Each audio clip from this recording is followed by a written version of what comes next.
Welcome to Ancient Echoes, where forgotten stories refuse to stay buried. Hit that subscribe button and step into the shadows with us.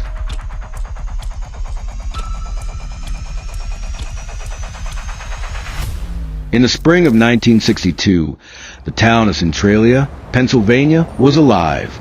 Children rode bikes. Neighbors shared pies. The town had coal, cash, and a future. No one knew it would all end in fire. Just beneath the calm streets was a mine, and inside that mine was something no one could see. Yet, on May 27th, a cleanup crew lit a small trash fire in the town dump. That fire slipped into an old coal seam, and from that moment on, Centralia began to die. At first, no one thought much of it. Fires in the dump were common, but this one wouldn't go out. Firefighters poured water. Steam hissed, but the heat stayed. A week passed, then a month. The ground got hotter. Smoke began to leak from storm drains. Gas-filled basements. Thermometers jammed into the soil hit 400 degrees Fahrenheit. Still, people stayed. They said, "It's underground. We're fine." They were wrong. In the winter of 1963, the town changed. Snow melted in strange circles. Trees turned black. Roads cracked, then collapsed.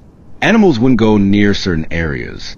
Some nights, you could hear hissing under your feet, and the smell sulfur, metal, burning. By 1965, people were sick. Carbon monoxide drifted through homes. Some moved. Most stayed. "We've lived here forever," they said. "The town won't turn on us." But it already had. It happened on Valentine's Day, 1981. A boy named Todd Domboski, just 12 years old, was walking through his grandmother's backyard. He'd done it 100 times. But this time, the ground opened beneath him. A sinkhole as deep as a 4-story building yawned open. Todd screamed and fell. He managed to grab onto a root. Below him, the hole hissed, pouring out a choking cloud of carbon monoxide and sulfur. He said it felt like the earth was breathing him in. His cousin, 14-year-old Eric, rushed over and pulled Todd out. If he'd been a second later, Todd would have joined the others who vanished without explanation.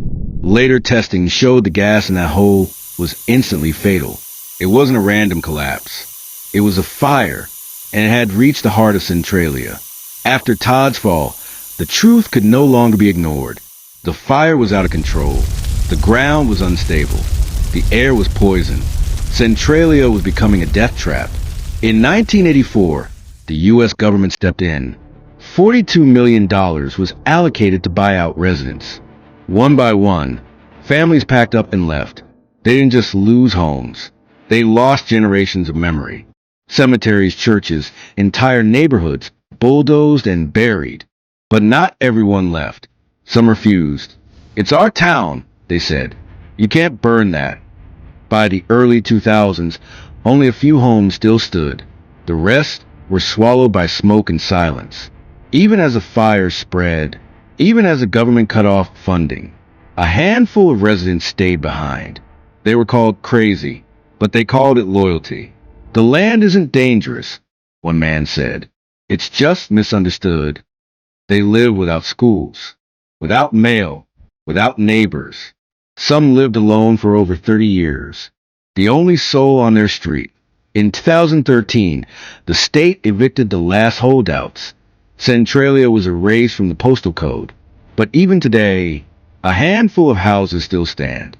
Ghost lights flicker at night. And some say, if you stand quietly, you can hear footsteps on streets. That don't exist anymore.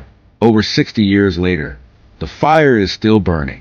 Deep underground, a slow-motion inferno continues to move. Mile by mile, year by year, experts estimate it will burn for at least another 250 years. Satellite images still detect hot zones. The heat creates underground caverns, which collapse into sinkholes without warning. The land breathes in waves, and each year, the smoke rises again. But no one is there to see it, except a few who dare to visit, and those who never left. Why wasn't it stopped? That's the question Centralia survivors still ask. Early on, The fire could have been extinguished, but no action was taken. Some say it was neglect. Others say it was intentional. Rumors swirled that powerful coal executives didn't want to pay for cleanup. Some believe the fire was a convenient excuse to seize mineral rights. One engineer claimed he submitted 3 ways to stop it. All were rejected. To this day, no full investigation has ever been released, and Centralia was quietly erased from maps. As the town emptied, new stories began to emerge. Stories of shadows in the fog, of voices beneath the ground, of headlights that appear, then vanish. Some say the town's last memories are trapped there, that the burning coal is feeding on more than fuel.